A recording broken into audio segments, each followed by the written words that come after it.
Po pra ashtu si që pat, 23 prilli shënon ditën botërore të librit dhe të drejtës autorit, një ditë që na kujton rëndësinë e librit, kulturës e librit dhe respektin për krijuesit. Në këtë ditë të veçantë kemi kënaqësinë të kemi mysafir profesorin e nderuar dhe poetin Eyup Ajdini, një zë i rëndësishëm në letërsinë shqipe dhe një promovues i palodhur i fjalës së shkruar në rajonin tonë. Me të do flasim për librin, sfidat e autorëve sot dhe rolin e kulturës në kohët moderne. Gjithashtu, duke mos lënë anash edhe krijimtarinë e tij, si në letërsi, ashtu edhe në shkencë. Përshëndetje dhe mirë se na erdhët, profesor. Përshëndetje, mirë se u gjetëm. Është shumë kënaqësi që t'ju kemi. Për herë të parë te unë. Është shumë kënaqësi dhe nder. Atëherë, profesor, çfarë kuptimi ka për ju personalisht dita botërore e librit? Po, dita botërore e librit, për mua dhe kështë më thanë, është një ditë e shenjtë. Për arsye se me librin është arritur gjithë çka në këtë botë. Të gjitha shkencët, të gjitha kulturat, të gjitha zhvillimet, të gjitha universitetet, të gjitha televizoret, të gjitha këto janë arritur përmes librit. Edhe profetët e mëdhenj kur erdhën me librat e shenjtë të tyre. Dhe prej atëherë deri më sot vetëm libri.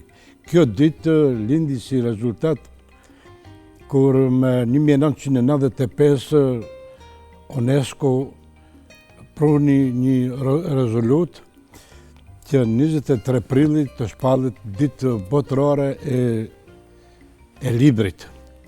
Kështu që filloi të realizohet me 2003,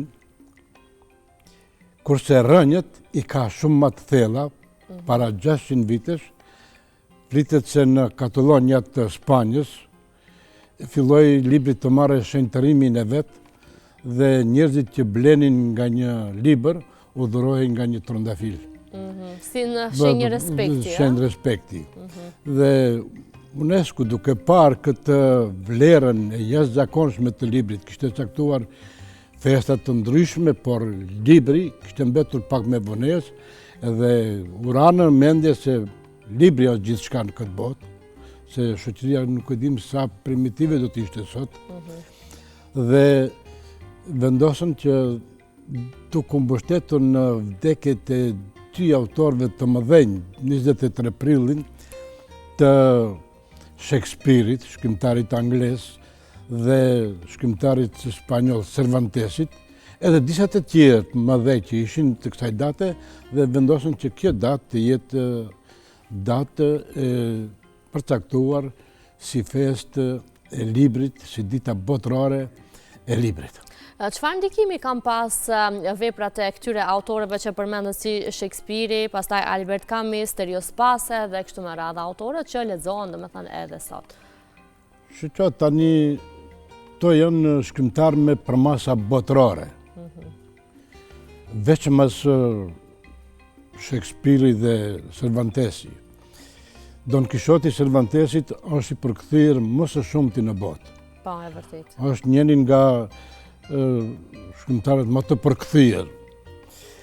Pse këto bëhen botëror, të përjetshëm? Për arsye se temat e tyre që trajtojnë ato janë të përbashkëme. Vlen për çdo kohë. Që nga antika deri më sot kanë mbet vlera të përjetshme, të njerëzimit, se ato paraqesin temat cilat do të vazhdojnë në botë. Për shembull te Don Kishoti i Cervantesit, që është edhe libri i parë, romani i parë në prozë, se romanet kanë qenë të shkruara në vargje, është një fenomen i veçantë se kur e lexon njeriu qeshet me ta. Me Don Kishotin, me Sancho Pançon, me Rocinantin, me Dërqinjin e bukur e tjerë. Kur e lexon njeriu, fillon të mendoj, çfarë është ky fenomen? Po kur e lexon spanjollin në moshë të pjekur, të formuar, i rrjedhin lotët, se kush e paska u thesë Spanjën? Do të thotë lufta të kota. Edhe realisht në esencë, luftat janë të kota, janë të dhimbshme, dhe njerëzit që insistojnë veçanërisht, edhe sot e kësaj dite, luftat bëhen në emër të fesë dhe në emër të kombit, dhe të gjitha ata nuk bëjnë, shumica, 90% e tyre nuk bëjnë lufta për komb për fe, po vinë që të vinë në vetë në pushtet dhe të marrin pushtetin dhe të bëhen. Por ata bien një ditë, që kemi romanin Rënja dhe shkëlqimi dhe rënja e shokut Xhilut të drejtor Agollit. Ato mrin një nivel, edhe dikur bien. Dhe prandaj vlera e letërsisë, e romanit, e poezisë, e dramës janë të jashtëzakonshme. Kam përshtypjen se edhe ky roman i drejtëroj dhe të mbetet për jetë e mot, se gjithmonë ata politikanët e ndryshëm vinë e shkojnë dhe kompromitohen, se nuk ka çare pa u kompromitu. Të rrallë janë ata njerëz në botë që nuk kompromitohen, siç ishte Pavel Haveli në Çekoslovaki, cili ndau Çekin nga Slovakia pas një pikë gjaku me një mirëkuptim të jashtëzakonshëm, të rrallë janë. Kurse shumica përfundojnë keq ose me një histori të zezë, të themi, të tyre. Kurse te Shakespeare paraqet fenomen se për shembull te Hamleti, fenomenin e xhelozisë. Që kur ka lind njeriu, që kur ka ardhur në këtë botë, fenomeni i xhelozisë ka qenë i gjallë. Se Kabili e mbytë vllaun e vet Abelin, ose ndryshe Kabeli dhe Abeli. Kështu që ata janë merren me mend për njeriu të parë që njerëzimi aty xhelozia, pse prindet e duan pak më tepër Abelin, të vëllaun. Pra edhe sot e kësaj dite, edhe tek Shakespeare, që aso kohë është përshkruar, domethënë. Po, prej fillim, kjo kulmin e mërrin me Hamletin, për shembull. Vllau e vret vëllaun nga xhelozia. Pse një zonjën e vet e ka të bukur, e dyta është mbret. Po këti nuk i shkon ndërmend se mbretëria nuk i ngjan çdo njeriu që është me botë të prishtur, me hajni. Ti mund bëhesh mbret me dhunë, me lufte, me send, por nuk je mbret. Se për qenë një mbret i vërtet, duhet të jesh me botë shumë të madhe. Edhe vllau duke fjetur në hijet një pemë aty, ja shtyn atë linin e nxehtë në vesh dhe e lajmëron se e kafshoi Gjarpri. A Gjarpri ishte vllau i tij, vetë Klavdi. Prandaj këto janë ose Don Kishoti. Gjithmonë do të ketë bota Don Kishota. Do të bëjnë luftë të kota edhe populli do të shkoje mbas atyre si Don Kishoti. Ne të gjithë në një farë mënyrë këtu jemi kështu Sancho Pancho. Edhe shkojmë mbas një Don Kishotit, njëri shkon mbas Don Kishotit tjetri dhe për arsye se janë snob, jemi popull snob. Në shumë vise, po flas për të ne. Të duken afër atij Don Kishotit të madh. Nuk e di se është i humbër, ato janë të humbër, se ose i bën për gjëra të imta, për interesa të ngushta, janë pra vepra këto që nuk u bie vlera asnjëherë. Çdo herë do të ketë Klavda, çdo herë do të ketë mbretër, çdo herë do të ketë Don Kishota, që botën shumë herë kanë sakrifikuar në forma të ndryshme, në luftra të ndryshme, në politika të ndryshme, idioteske e kështu me radhë. Po, profesor, si është një gjendjen aktuale të leximit në mesit e të rinjeve sot? Mendoni që ka rënje apo konsideroni që ka forma të reja të leximit? Që tani te një pjesë e vogël ka forma të reja. Se hin në internet, kërkon materiale. Online, po.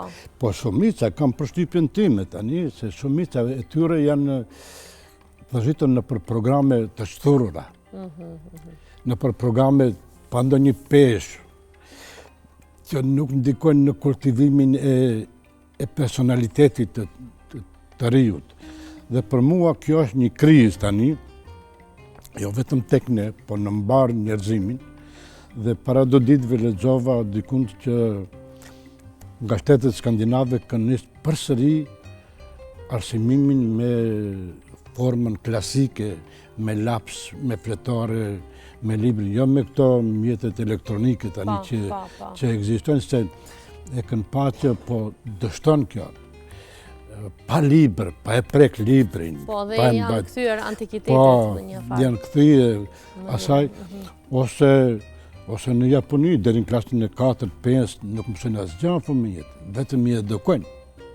Vetëm atë aspektin etik e rritin, dashurin ndaj dheut, dashurin ndaj njerëzimit, ndaj njerëzit.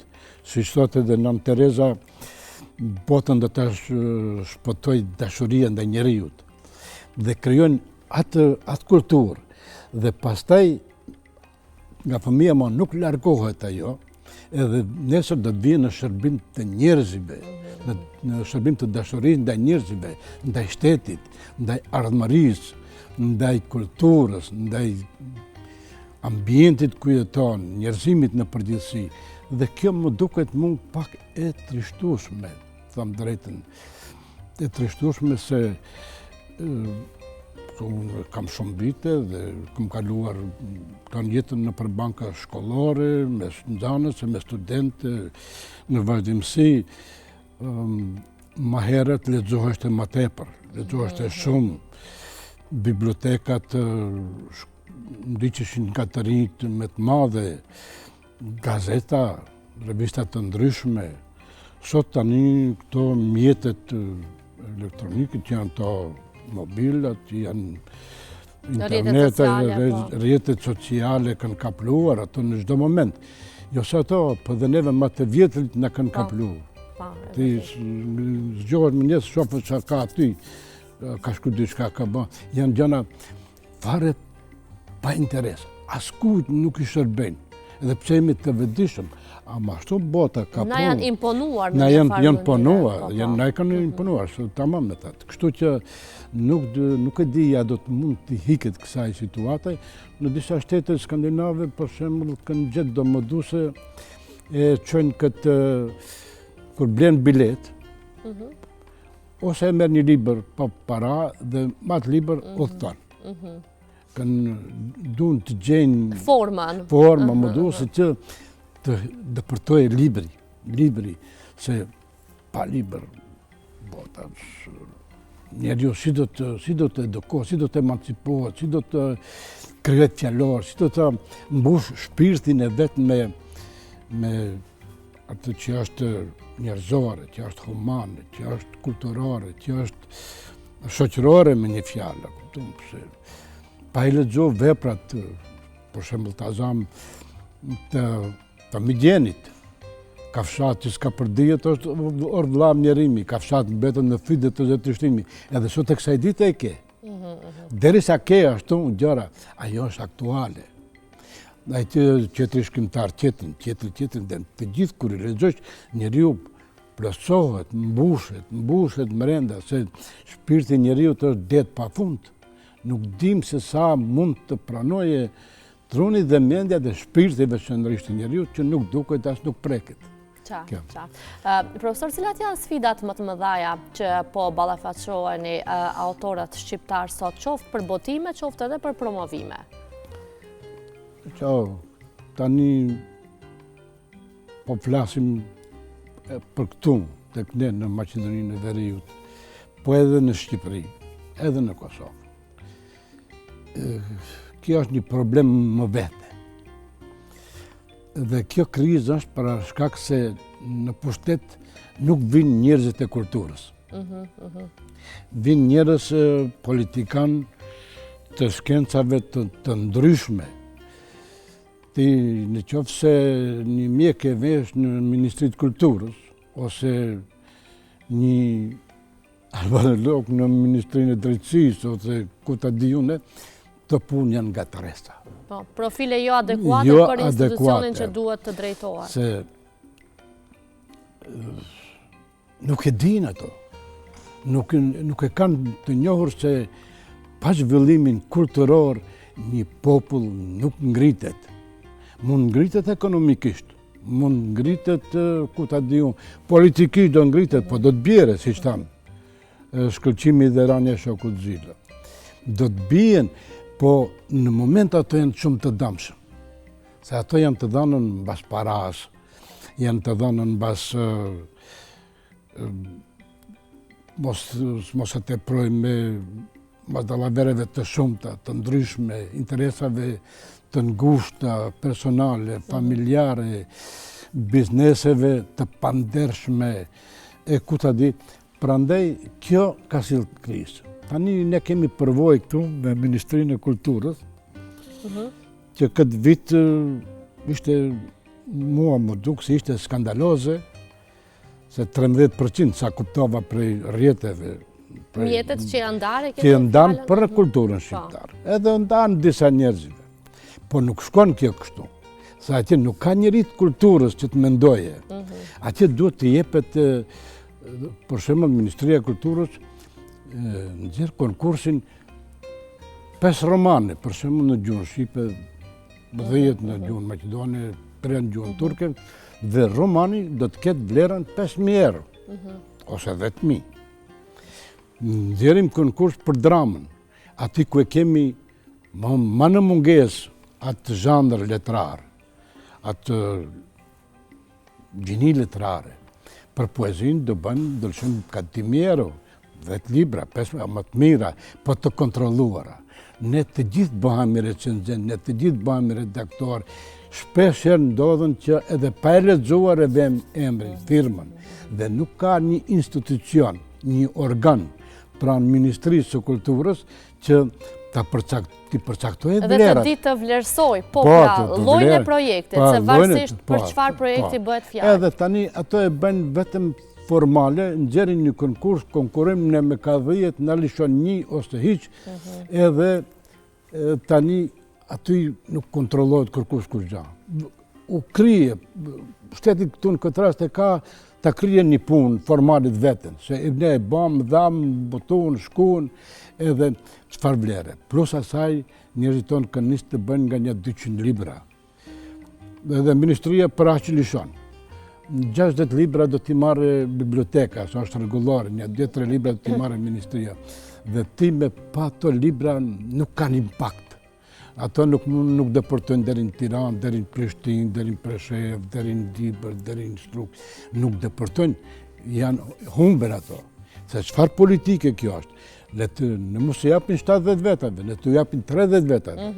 Por me merit. Po, me merit, ama vlerat kënë. Të kenë barem disa standarde. A kuptom? Të ketë nivelin estetik, nivelin gjusor, nivelin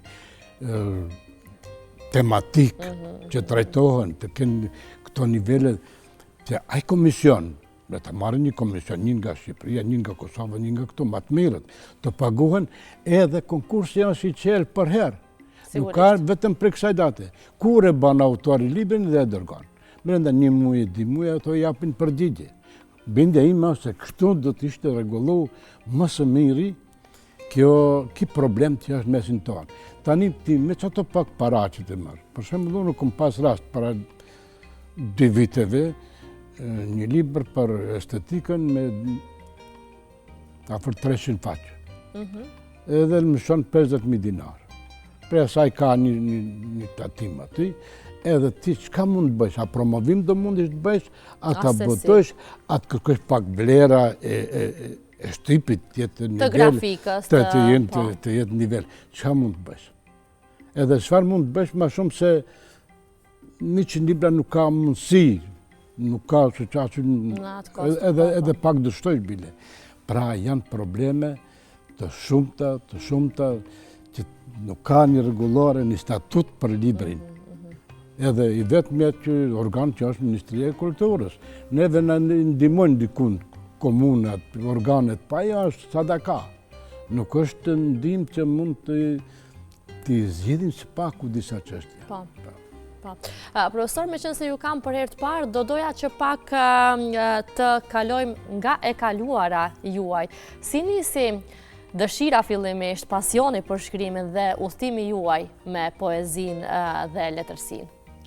Shumë vite më herët. Kjo periudhë është e gjatë. Sa vite u bën?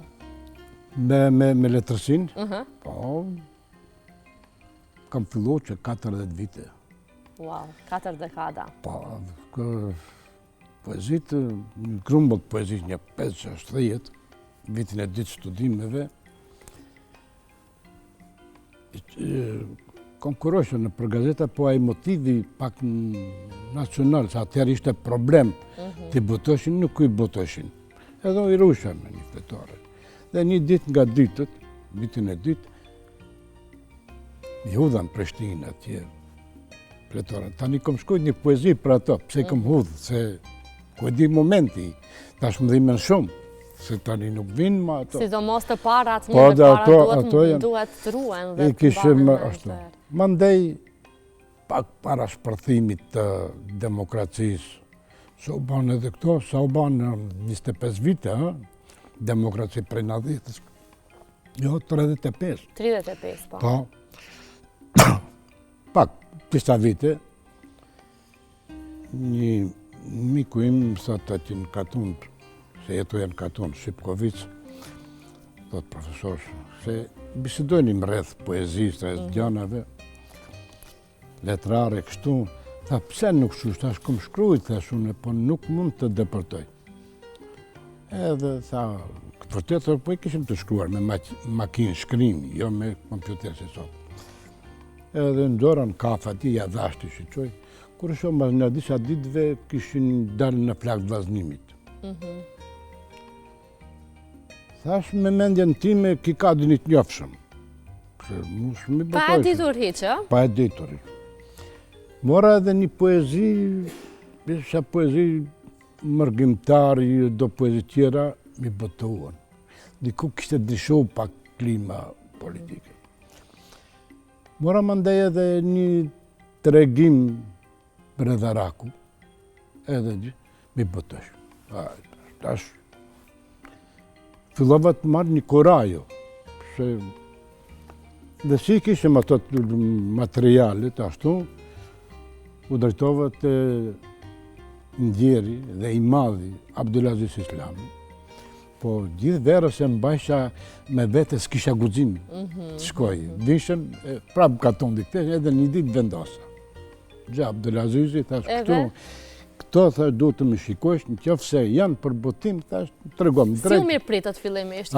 Kishi atë motivin nga fillimi, nëse jeni mirë pritur mirë? Po mirë, shumë mirë. Po ishte njeri i madhi, ishte njeri i artit, njeri i vlerave të mëdhaja.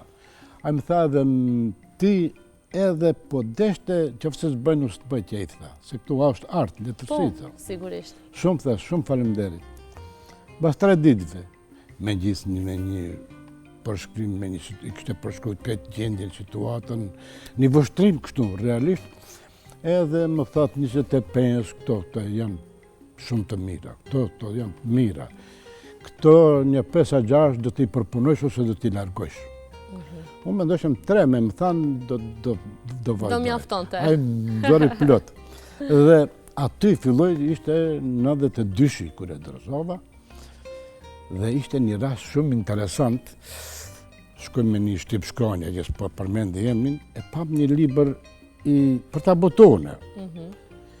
Pam një liber i Dilshin Fletët edhe këtheva thashtë mendohem shkojte në Predaku këtu, e moqë me të ishte.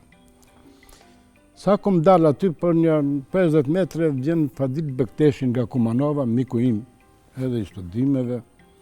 Thash, qa bëm, thash, ishem kështu, thash, por nuk mu duk libri kualitet, thash, shkoj tek në Predaku, thash. Shka? Si?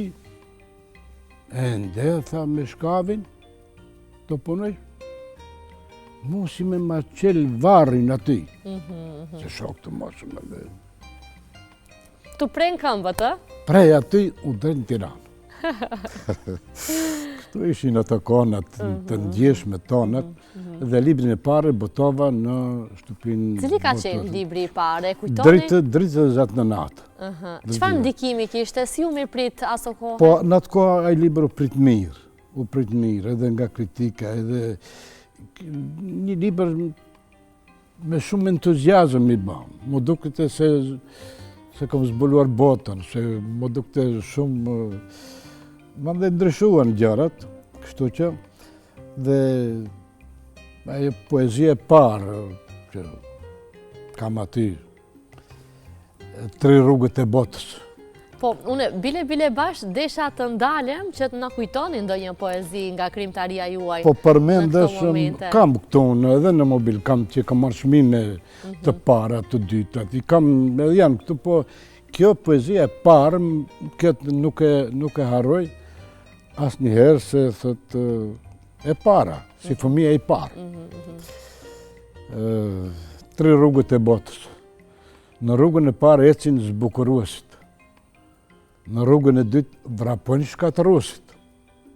Në rrugën e tretë mendohemi ne të marrët. Rujna Zot, kush do të fitoj? Pas fituan të parët. Para ata që janë zbukurues. Sa do me thënë se? Se këtu ma shumë ka do me thënë se sa figura. Ma vonë këmi shkruar. Ka ndryshuar stili juaj, profesor Dërvite? Ka ndryshuar. Bile duket si pas kritikës, kam botuar një libër Misteret e shpirtit. Ajo është me haikun.